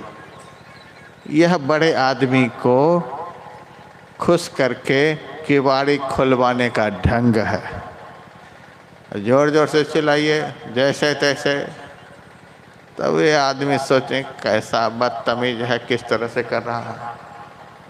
तो बड़े आदमी को खुश करने के लिए, गुरु महाराज को खुश करने के लिए मंत्र जप में कितना प्यार होना चाहिए, प्यार से भरा हुआ शब्द होना चाहिए। रिझ है बुझ है साहिब तेरा कौन पड़ा है द्वारा। शिष्टाचार कहता है बहुत धीरे धीरे बहुत प्यार से बोलिए। बहुत लोग तो एक आध बार बोलते हैं और देखते हैं कि बारी नहीं खुली, वापस हो जाते हैं। बहुत लोग 10-20 बार बोल करके वापस हो जाते, बहुत लोग 100-50 बार बोल करके वापस हो जाते। जो बहुत ज़रूरतमंद होते हैं ये दरवाजे पर से हटते नहीं। अखिया लागी रहन दो साधो हृदय नाम सम्हारा। दरवाजे पर से हटते नहीं। मंत्र जप रूपी जंजीर को खटखटाना छोड़ते नहीं। तब भीतर से गुरुदेव देखते हैं यह आदमी कैसा है, दरवाजे को छोड़ ही नहीं रहा है। अब तो इस आदमी को देखने के लिए हमें किवाड़ खोलनी ही पड़ेगी। अब तो देखना ही है कि आदमी कैसा ज़रूरतमंद है जो दरवाजे पर से हटता ही नहीं। जब दिल से पुकार होगी और धैर्य आपका छूटेगा नहीं, आप धैर्यपूर्वक पुकार लगाते रहेंगे, तब रिझ है बुझ है साहिब तेरा कौन पड़ा है द्वारा। कौन दरवाजे पर खड़ा है, दरवाजे को छोड़ ही नहीं रहा। बहुत दिल से पुकार हो। जगत गुरु शंकराचार्य के गुरु थे गोविंद पाद। जगत गुरु शंकराचार्य गोविंद पाद के दर्शन के लिए गए थे। गुफा का द्वार बंद था, सैकड़ों शिष्यगण बाहर में खड़े थे, लेकिन गोविंद पाद दरवाजा को नहीं खोल रहे थे। शंकराचार्य गए, उस समय उनकी आयु 8 वर्ष की थी। वे दरवाजे पर खड़े हो गए और पुकार लगाने लगे। बहुत सारे गोविंद पाद के शिष्य ने कहा ये बालक कितना मूर्ख है, हम लोग बहुत दिनों से यहाँ दरवाजे पर खड़े हैं, अब तक तो दरवाजे खोले नहीं गए, और यह इतना उतावला है, चाहता है कि 2 मिनट में खुल जाए। आचार्य शंकर ने कहा देखो तुम लोगों से यह गुफा का द्वार कभी भी नहीं खुलेगा, हम खुलवाएंगे, अभी देख लेना। 8 साल के शंकराचार्य हाथ जोड़ करके खड़े हो गए और कहा हे गुरुदेव, सारी दुनिया से ठुकराया हुआ शंकर आपके दरवाजे पर खड़े हैं, आपके दर्शन के लिए तड़प रहे हैं, तरस रहे हैं, और आप गुफा का द्वार बंद करके बैठे हुए हैं। मैंने तो सभी शास्त्रों में यही पढ़ा है कि दुनिया में सबसे कोमल हृदय यदि किसी का होता है तो संत सद्गुरु का होता है। सबसे कोमल हृदय वाले, सबसे मुलायम हृदय वाले आप, और मैं आपके दर्शन के लिए तड़प रहा हूँ, और आप गुफा का द्वार बंद करके बैठे हुए हो। यदि आप दर्शन नहीं देते हैं तो मैं यहाँ से जा रहा हूँ और सारी दुनिया में ढिढोरा पीट करके कहूँगा कि शास्त्रों में जो लिखा हुआ है कि संत का हृदय कोमल होता है, कोमल नहीं होता है, महापत्थर के जैसा होता है। आचार्य शंकर ने जैसे ये कहा वैसे ही गुफा के द्वार को खोल करके गोविंद पाद बाहर निकल आए और आचार्य शंकर को हृदय से लगा लिया और कहा बेटा तुम्हारे जैसे शिष्य का मुंह देखने के लिए ही अब तक मैं गुफा के द्वार को बंद करके बैठा हुआ था। शिष्य तो ये सारे भी थे, लेकिन तुम्हारे जैसा भाव, तुम्हारे जैसी तरस किसी के भीतर में नहीं। ऐसे को दर्शन दे करके क्या फायदा होगा? तुम्हारे जैसे शिष्य को देखने के लिए मैं बैठा हुआ था। आज मेरा प्यारा शंकर आया, गुफा का द्वार खुल गया। और सुन ले, आज ही तुम्हारी आयु पूरी हो रही है। तुम्हारी आयु 8 साल की है, आज आयु पूरी हो रही है। लेकिन मेरे दर्शन के प्रभाव से अब मैं तुम्हारी आयु को 16 साल कर रहा हूँ। आयु को दुगुनी कर दिए। गुरुमभ्यर्च वर्धन्ते आयुषा यशसा श्रिया। गुरु यदि खुश हो जाए शिष्य पर तो उस शिष्य की आयु भी बढ़ जाती है, धन भी बढ़ जाता है और दुनिया में उसका नाम भी बढ़ जाता है। आयुषा यशसा श्रिया। रिझ है बूझ है साहिब तेरा, कौन पड़ा है द्वारा। कौन ऐसा जरूरतमंद है जो दरवाजे को छोड़ ही नहीं रहा है। ऐसे परम भगवान भजनीक जापक शिष्य के लिए पहुँचे हुए संत सद्गुरु अंधकार रूपी केवाड़ी को धीरे धीरे खोलते हुए उनके सामने प्रकट हो जाते हैं। सद्गुरु प्रकट हो जाते हैं तो पहले आप किसका दर्शन करेंगे? पहले आप घर का दर्शन करेंगे कि केवाड़ी खोलने वाले का दर्शन करेंगे? पहले तो केवाड़ी खोलने वाले का दर्शन होगा। और जब उन्होंने केवाड़ी को खोल दिया है, अब वही हाथ पकड़कर भीतर कमरा में क्या सब है वह भी दिखलाएगा। बिंदुनाद अगुआ तुम्हें ले जाएंगे, अरे हारे में ही ज्योति मंडल सहनाद के सैर दिखाएंगे।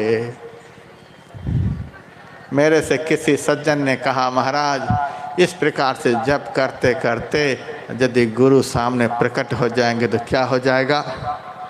मैंने कहा, ट्रेन के पिछले डब्बे से गार्ड हरी झंडी दिखला देगा तो क्या हो जाएगा? कहता है ट्रेन चल पड़ेगी। मैंने कहा उसी तरह से जैसे ही जप के प्रभाव से रूप शिष्य के सामने प्रकट होंगे, वैसे ही उनकी सूरत रूपी गाड़ी अंधकार से प्रकाश में चल पड़ेगी। 9 द्वारों से 10वां द्वार में चल पड़ेगी। पिंड से ब्रह्मांड में चल पड़ेगी। और उसके बाद तो भीतर में क्या सब है सब देख ही लेंगे। आपका मन निर्मल हो जाएगा। गुरु महाराज की वाणी, निर्मल मन से ध्यान करिए। मंत्र का जप करते करते, इष्ट के रूप का ध्यान करते करते मन निर्मल हो जाता है। और वह निर्मल मन ही अब भीतर की तरफ बिना कहे चलता है। पिंड से ब्रह्मांड की तरफ बिना कहे चलता है। भजन में मन ऐसो रमे जस रम सो माया। कुर्सेला स्टेशन से वो धूसर वगैरह कुछ गांव है, उस गांव में मेरा कार्यक्रम था। लेकिन 25 साल पहले वह कार्यक्रम था। उस समय शरीर की सड़क की बड़ी बदहालत थी। कुर्सेला से उस गांव के लिए टमटम चलता था। सड़क गड्ढा में सड़क है कि सड़क में गड्ढा है कुछ पता ही नहीं चलता था। धीरे धीरे टमटम चले। कुर्सेला से धूसर जाते जाते हमको 3 घंटे लग गए। मैंने कहा मैं तो बहुत बुरा फंस गया, कैसे गांव में आ गए। बहुत समय लगा। हमारे साथ 2-3 और गुरु भाई थे, ले जाने वाले भी एक आदमी। जब उतरा तब उस टमटम वाले से मैंने कहा कि देखो जी 2 दिन के बाद फिर हमें कुर्सेला ही जाना है, तुम आ जाओगे यहाँ परस 2 दिन के बाद तरसों सुबह 8 बजे रहोगे यहाँ, हमें कुर्सेला जाना है। हाँ महाराज 8 बजे हम यहाँ पर रहेंगे, आपको ले भी जाएंगे। क्या ठीक है। 2 दिन सत्संग हुआ। मैं ठीक समय पर 8 बजे चौराहे पर पहुंचा और टमटम वाला खड़ा था। फिर टमटम पर बैठ गया। टमटम पर बैठा, घोड़े को जैसे हल्के से चाबुक लगाया, घोड़ा दौड़ना शुरू कर दिया, अंधाधुंध दौड़ने लगा और 1 घंटा में कुर्सेला पहुंचा दिया। मैंने उस टमटम वाले से कहा कि पहला दिन तो उस दिन खिलाया नहीं था क्या? महाराज उस दिन भी खिलाया था, आज भी खिलाया हूँ, वही सब खिलाया हूँ। तो उस दिन 3 घंटे लगे और आज 1 घंटा, कारण क्या है? तब वह टमटम वाला कहता है कि महाराज हमारा घर कुर्सेला में ही है और यह घोड़ा भी कुर्सेला में ही रहता है, और दूसर जो है घर से विपरीत दिशा में है। जब घर से विपरीत दिशा की तरफ घोड़ा को मैं चलाता हूँ तो कितना भी चाबुक मारता हूँ तो बहुत धीरे धीरे चलता है, बहुत धीरे धीरे महाराज चलता है। इसीलिए 3 घंटे लग गए। लेकिन आज अनुकूल दिशा में चल रहा है। कुर्सेला इस घोड़ा का घर है, आज यह घरमुहा घोड़ा है, घरमुहा घोड़ा है। उनको दिल में बड़ी खुशी है, हम अपने घर अब जा रहे हैं, हम अपने घर की तरफ जा रहे हैं। जनी लिपटोरे प्यारे जग परदेसवा, सुख कछ एहमा नाही, यह परदेसवा काल को भेसवा, जोरे आवे दुख पाही, सुधी करो प्यारे हो आपन देश के, जहमा कलेश कछु नाही। आज्ञा चक्र से नीचे अंधकार में जो सिमरन भजन होता है वह अपने घर से विपरीत दिशा में सिमरन भजन होता है। और आज्ञा चक्र से जब अंदर की तरफ का भजन होता है तो अनुकूल दिशा में भजन चिंतन होता है। यह चेतन, यह मन घर मुहा हो जाता है। इस मन का घर 9 द्वार नहीं है, साम्यावस्था धारणी जरात्मिका मूल प्रकृति से यह सूक्ष्म मन की उत्पत्ति हुई है और चेतन की उत्पत्ति तो परम चेतन परमात्मा से। उलटी पाछलो पैरो पकड़ो पसरा मना बटोर, 10वां द्वार से जब अंदर की यात्रा होती है तो अपने घर की यात्रा होती है, और अपने घर की यात्रा होती है तो मन रूपी घोड़ा घरमुहा हो जाता है। बिना कहे ही अब मन को कहना नहीं पड़ता है कि जाप करो, अब मन को कहना नहीं पड़ता कि ध्यान करो।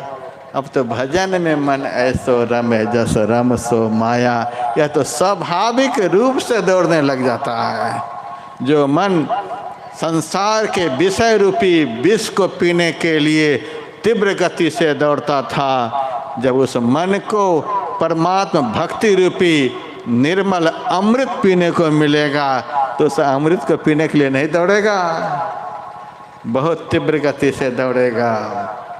अब यह चेतन भी घरमुहा हो गया, मन भी घरमुहा हो गया। अब तो जल्दी जल्दी में गुरु महाराज कहते हैं, सुनत लखत सुख लहत अद्भुति, में ही प्रभु मिलते। अंदर में चलते चलते अंदर का रास्ता क्या है?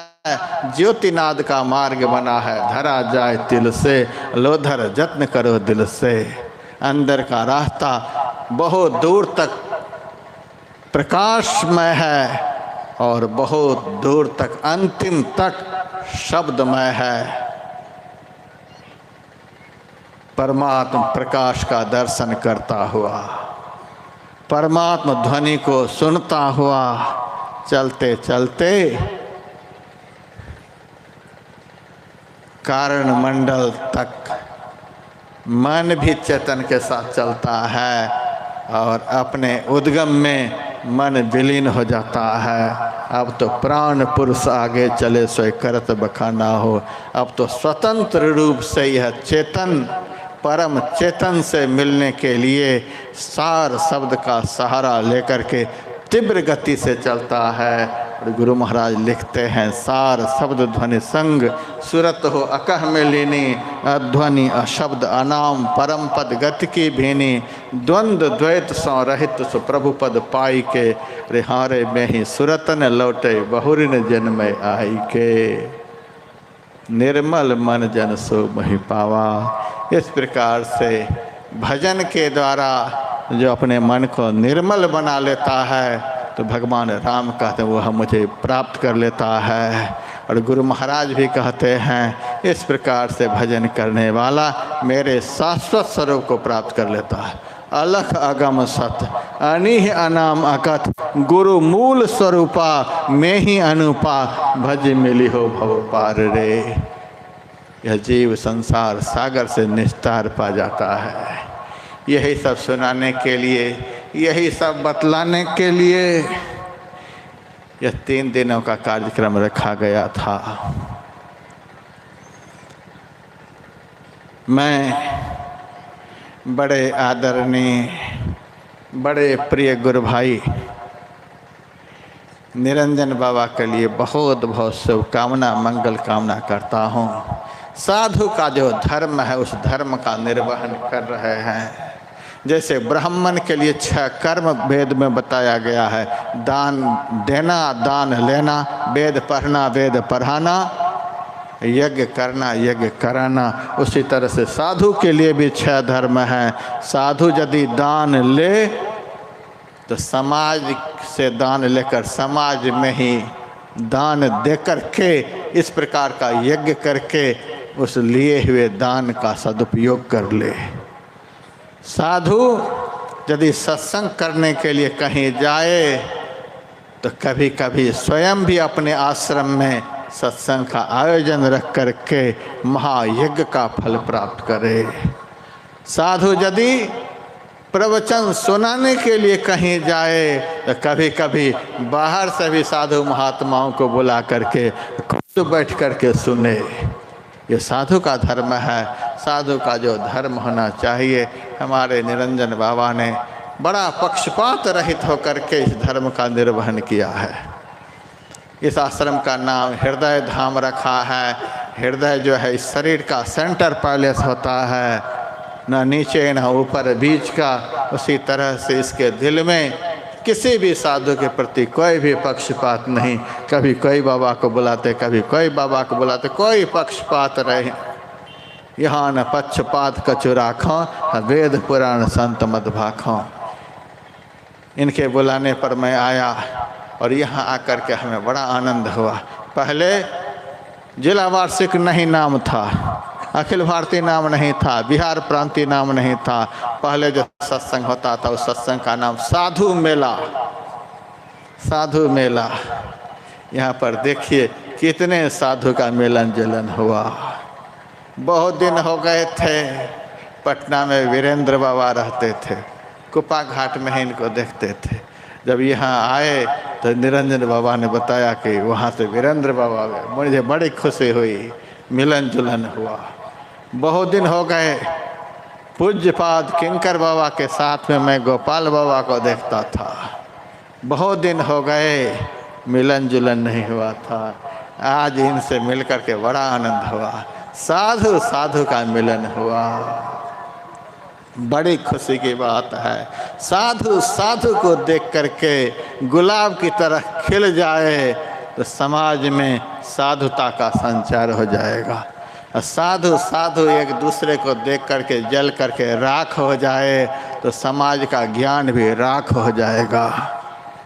एक जंगल में एक राजा गए, वहाँ देखा कि 2 साधु रोटी के लिए झगड़ रहे थे।